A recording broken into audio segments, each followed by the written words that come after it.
Vær så god.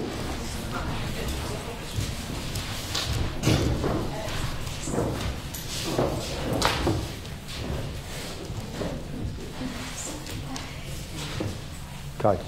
Jeg tænker på, Snak. det sted, hvor man ligesom møder sig selv, og det andet jeg derinde, det er jo en samtale. Altså, hvis man lige går ind i samtale, og man er virkelig optaget af den, ikke? Ja. Så kan man pludselig finde ud af, at man siger ting, man aldrig har sagt før. Ja. Og samtidig så er man jo voldsomt optaget af, hvad den anden siger. Ikke? Altså, når man virkelig er fordi i en debat, der er man ikke interesseret i at høre, hvad den anden siger. Så er man bare interesseret i, hvad man selv vil sige. Men i en samtale, der sker der en udvikling. Der er jo ligesom to jeger, der mødes, ikke? Og man får indtryk af den anden. Ja. Og den anden får også indtryk af en selv. Man oplever også sig selv på en eller anden måde, uden man tænker over det som sådan. Så det er så værdifuldt, og det kan ikke erstattes av Facebook og lignende. Altså. Ikke. Det er den direkte samtalen, det er at man er fysisk til stede, og man tar seg 2 timer, eller hvad det er, og man utvikler noe sammen. Og det blir også viktigere i fremtiden å gjøre det. Man kunne tenke seg også i antroposofiske sammenhenger kvelder hvor det ikke er foredrag, men hvor det er samtale. Vi eksperimenterer litt med disse tingene i Norge da. Vi kaller det salong. At det er bevertning. Det er ikke noe tema. Og man blir enige om et tema der og da. Og så snakker man om det tema. Ikke om sine barn eller noe. Man holder seg til et tema i hvert fall en stund. Det er meget, meget fruktbart. Ja. Salong. Men det kreves en dame som er da den som leder salongen, ikke sant?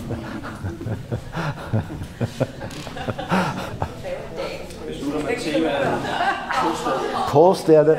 Det var en av deltagerne som kom fordi han faktisk trodde det var noe erotisk.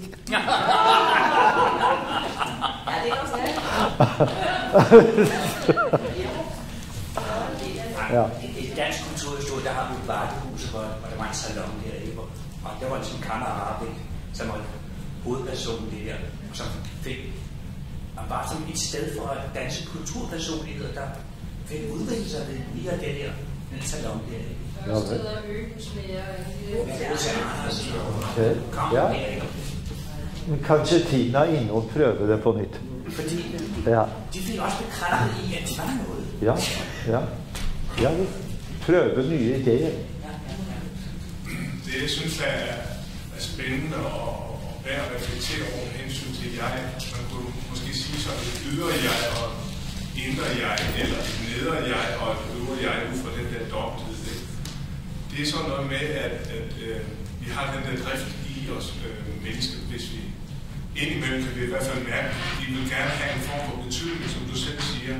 Man måske laver på et tidspunkt en refleksion over, hvad har jeg fået ud af mit liv, hvis man skriver en nekrolog over sig selv.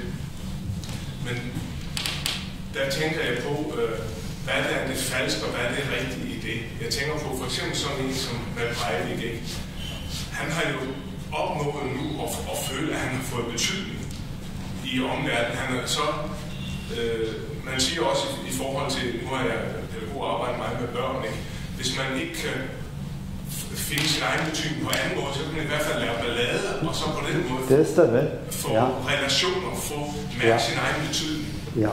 Og der er jo sådan et eller andet drivkraft, hvor der er mange niveauer, fra det helt grove til det helt fine. Ja. Og det har jo meget med jeg vil gøre, altså i lavere og finere former, ikke? Og det er der, jeg synes, det er jo vældig kompliceret på en eller anden måde, hvornår, som du selv siger, det med sjælen, ikke? Hvornår får man fat i den rigtige substans, eller man tror, man har fået fat i det, og så smuttet, så er det måske en illusion, ikke? Men et riktig jeg, det ekte jeget er også interessert i det andre jeget. Men det er ikke massemorderen. Han utsletter dem. Han ser ikke på dem som enkeltpersoner. Ikke sant? Så det skjer ikke noe møte med et jeg. Det skjer ingen utvikling. Det er som om en sånn robot som bare fortsetter og fortsetter til den blir stoppet utenfra. Ja. Så det er nok jeg løst, det der. Ja. Men måske har han chance for å møte et jeg, når han møter alle de offer, eller familiemedlemmer til offerne, hvis på et tidspunkt kan det være, der trænger noget ind, som kan give en vis form for udvikling. La oss håpe det. Ja, la oss håpe det. Ja. Ja. Jeg tænker på jegets interesse for mit ego. Altså egoet som legeplads for jeget. Sådan har jeg tit oplevet. Kan du forklare det litt nærmere? Jo, men altså at det her hverdagsmennesket, Ja. interesse for det andet menneske, eller beundringen, eller vreden, eller hvad det kan være, også kan være legepladsen for mit højre jeg, for at finde min vej, for at jeg kan finde stemmen i mig, så jeg kan høre, eller skal høres, eller sådan. Altså, egoet er jo der. Ja, det er. Alle som har en kropp, har et ego. Det er ikke...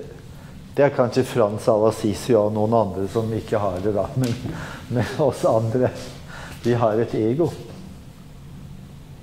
Men jeg er da glad for det ego. Jeg får da gjort masser af livserfaring. Uten ego vil man ikke overleve. Nej. Ikke sant? Ja, det er til stede. Men spørsmålet er at hvem styrer, hvem gir den store linjen? Eller forbindelsen. Ja, ja. Og jeg forestiller meg det sånn at jeget kommer inn en gang iblant og gir en linje. Og så lever man på en måte uten særlig innblanding av dette jeget en stund. Og så kommer jeget liksom og gir en retning.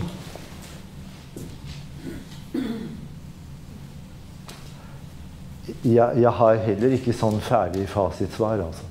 Det er, jeg prøver. Ja. Ja. Ja, da du fortalte om, ja, altså da du sagde noget om egoet før, så tænkte jeg, altså at, fordi det er selvfølgelig rigtigt nok, at egoet har sit afsæt i den fysiske verden, altså i kroppen, og uden kroppen er selvfølgelig ikke noget ego, men alligevel har jeg en stærk oplevelse af, fordi kroppen er jo netop vigtig. Ja. Altså vi har brug for kroppen for overhovedet at være mennesker, og være til stede på jorden og kunne agere på jorden. Så derfor kan vi, jeg synes, at vi har en tendens til ligesom at overse kroppen. Fordi, eller måske komme til at, eller hvad hedder det, sådan, give kroppen en lidt negativ betydning. Mm-hmm. Men jeg jo egentlig oplever, jamen det, hvor egoet folder sig ud, er jo netop i det astrale. Altså, kroppen har jo sine behov, og de er jo fuldt ud berettigede, de behov, som kroppen har. Ja. Altså, kroppen har brug for et hus, men det er astrallandet, der har brug for sommerhuset og slottet med de 374 værelser. Ja. Det har du, ja. Jeg er enig med deg. Kroppen trenger... Egentlig er det ganske begrenset hva kroppen egentlig trenger. Faktisk, ja. Ja. Og det er det kroppen trenger, det finnes i verden, og det kan tilfredsstilles. Ja. Ja. Men samtidig sidder skæbnen i benene. Eller hvordan man skal sige det, ikke? Altså, at min skæbne må jo også være forbundet med mit jeg på en eller anden måde, og det ubevidste i mig, som er det fysiske. Altså, det den der sammenvævning er fyrspændende, ja. Og lede efter hjertet. Det er det som er livet. Hvordan det lever sammen. Ja. Og det hele er jo en prosess som beveger seg hele tiden. det var noen ungdommer, jeg er lærer av yrket, det var noen ungdommer som sa, ja, altså når man er rundt 18, 19, 20 år, da skal man finne seg selv. Og så sier jeg, ja, tror du da har man funnet seg? Da har man funnet seg selv, og så har de gjort. Ja, de trodde det. Ikke sant? Altså, de ble helt overrasket over at det må man gjøre om og om og om igjen.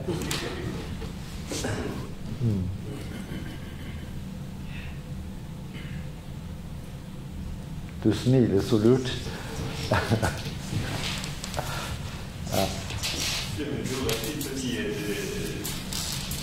det er således, kan man sige, at de erfaringer, man får,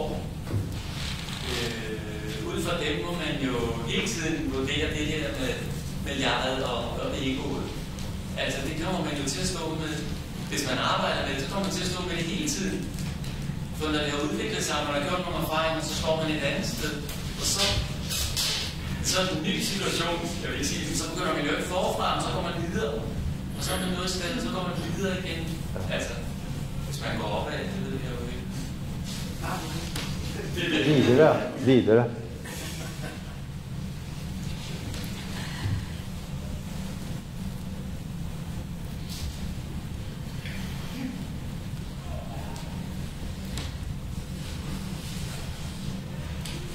Jeg tænker på, Wilfred, det her, altså jeg har været en samtale på, det er noget, du sagde i gang, Niels, er det nu jeget, eller er det egoet, der styrer? Jeg har også haft på mange af de ting, der tales om her, altså fordi man har det med at, altså det er jo naturligt, den skiltning, den skældning, som du har lavet her, hvor altså jeg på en eller anden måde er noget ikke fysisk, og på den anden side, så står man måske med noget, det er i hvert fald en klassisk opdeling historisk, ikke at det fysiske så står som noget, som ikke er jeg, som ikke er tilknyttet egoet. Den samtale, jeg var der i dialog, der blev der udtrykt, at det ikke sammenfald i jeg og egoet. Altså det er jo sådan en helt anden måde at vende det på. Og så i forhold til det, der bliver talt om nu, også det Gita kommer ind på med jeg, der står i fødderne, der sidder i fødderne, altså at vævningen er ikke, det er ikke så nemt at skælde, hvad er nu jeg, og hvad er nu ego? Er det ikke på en eller anden måde, og også det, som Gita taler om, egoet som en legeplads for jeg, altså en udfordring at få en så stærk som mulig forbindelse mellem jeg og egoet. Det er det, der er opgaven på en eller anden måde. Og er det sådan, spørger jeg om, er det sådan, at jeg egentlig ytrer sig på flere niveauer? Altså, du taler om noget, der griber ind en gang imellem. Jeg synes, jeg har lagt mærke til, hvis jeg i lang tid ikke har arbejdet åndsvidenskabeligt, så er der et eller andet, som ikke har det godt i mig, simpelthen. Og der kan jeg mærke, at det kan være vældig sundt for mig så at komme et sted, hvor der arbejdes åndsvidenskabeligt, fordi så synes jeg ligesom, så nu finder jeg igen retningen, eller jeg siger mange ting. Jeg synes det var veldig godt, som du sa det, ikke sant? At egoet begynner i kroppens behov, og så begynner det å svulme og vokse. Og da er det egoet som har styringen. Mens jeg kunne si, ja, men hvor mye trenger jeg egentlig? Nå går jeg heller ned. Jeg selger vinterslottet mitt, ikke sant? Ja. Altså, at man kan reversere en utvikling også, ut fra en innsikt. Altså, hvilken instans har føringen? Ja. Og det gjelder jo veldig mye, for eksempel alkoholbruk, bruk av mat, mengde TV-titting, Facebook-skriving og så videre. Og jeg kan merke hos mine døtre, de rundt 30, at de holder på å reversere. De har liksom lovprist for meg Facebook og alle de tingene. Og så plutselig så begynner de selv å bli utilgjengelige. Så merker jeg, aha, nå har de etter noen år, så merker de plutselig at det fungerer ikke som de hadde tenkt. Ja. Det noe i Norge som kalles flimmer, og det at du får så mange beskjeder og så mange invitasjoner at du ikke klarer å forholde deg til det. Det kalles flimmer. Det bare flimrer forbi på skjermen, og du klarer ikke å henge med. Du klarer ikke å forholde deg til det. Det har vi altså også i Danmark. Ja. Flimmer. Men kalles det flimmer? Nei. Ja. Jeg kan huske, at for mange år siden, der læste jeg i det tyske antroposofiske tidsskrift om en tysk åndsforsker. Han hed Wilhelm Floride, og han blev interviewet om sit arbejde, og så fortalte han om det arbejde, han havde gjort med at finde frem til, hvad hjertet var, og hvad det sagde, og hvad det indeholdt. Og der kan jeg huske en sætning, han sagde, at menneskets jeg så sort som hele verden. Ja, ideelt sett. Ja. Du kommer inn på noe der, for der det en sammenheng til Kristus, nemlig. Ja. Kristus det vesenet som omfatter hele kloden. Og så lenge jeget bare opptatt av seg selv, så kan det bli veldig ensomt. Og hvis det tar inn et ansvar for helheten, da blir det så stort som hele kloden. Og det må man jo si at ungdommene ganske flinke til. At de tenker mer på det globale, og ikke så mye på seg selv, eller det nasjonale, for eksempel. De har det globale mye lettere. Kan man sige, det aktivitet, når det en glemme sig selv, men aktivt? Du taler om dialogen, ikke? Altså, man har jo egentlig haft det bedste, når man har glemt sig selv. Ja. Og mere man tænker på det selv, Ja. Ja. Altså aktiv selvforglemmelse. Ja. Takk. Ja. Takk. Men tæt op, når man inkarnerer, så har man et oplevelse. Hører jeg sammen med det opgaverne? Ja. Ja. Alle har et bidrag, alle har en oppgave. Ja.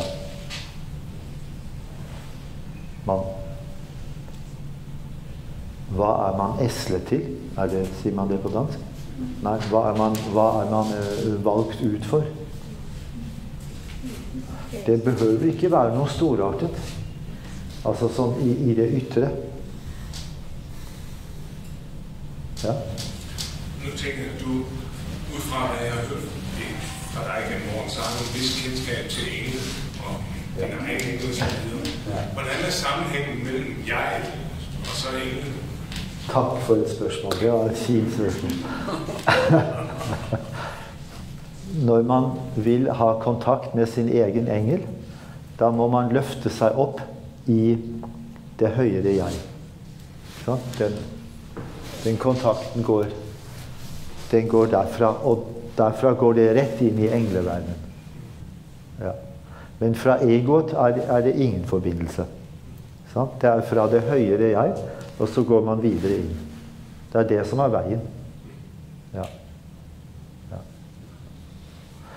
Det henger sammen med at det på en måte samme type lydkasse. Husker dere det fra fysikkundervisningen? Det forsøket. Det en liten treboks som åpen på den ene siden. Og så settes den i en svingning og gir en tone. Og så hvis du har akkurat samme type boks og setter den akkurat vis-à-vis, så begynner den også å svinge. Resonans. Ja. Det er det som er prinsippet. Gjennom det høyere jeget kommer du i resonans med din egen engel. Ja. Det er det som er veien, den enkleste veien. Ja. Ja. Det vil si at du løfter deg inn i et felt hvor det blir vesentlig. Hvor de vesentlige spørsmålene, hvor oversikten over livet for eksempel kommer. Altså, hvis du gjør sånne øvelser og får oversikt over livet over mange år, du spør deg spørsmålet hva skal jeg, hvor skal livet gå hen? Da er du allerede inne i englesfæren. Ja. Da gjør du nærmest det samme som engelen gjør selv. Ja. Men altså, det var litt kort sagt. Det måtte man utdype litt. Ja. Jeg føler også at det begynner å bli sent. Det gør det. Ja. Ja. Jeg synes danskene er jo umettelige. Nordmennene hadde jo gått allerede for en time siden.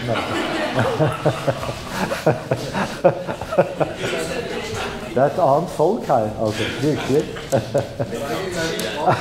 Velkommen til Sjælland, ja. Ja. Der er ikke en fælles oplevelse af, at billedet ikke er så nemt at ikke blive færdig med, at det er noget ret stort.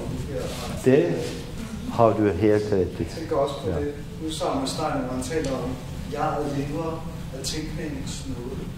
Er det ikke sådan? Ja. Der er sådan lidt... Nå vel, da sier jeg takk for utholdenheten og velvilligheten. Ja.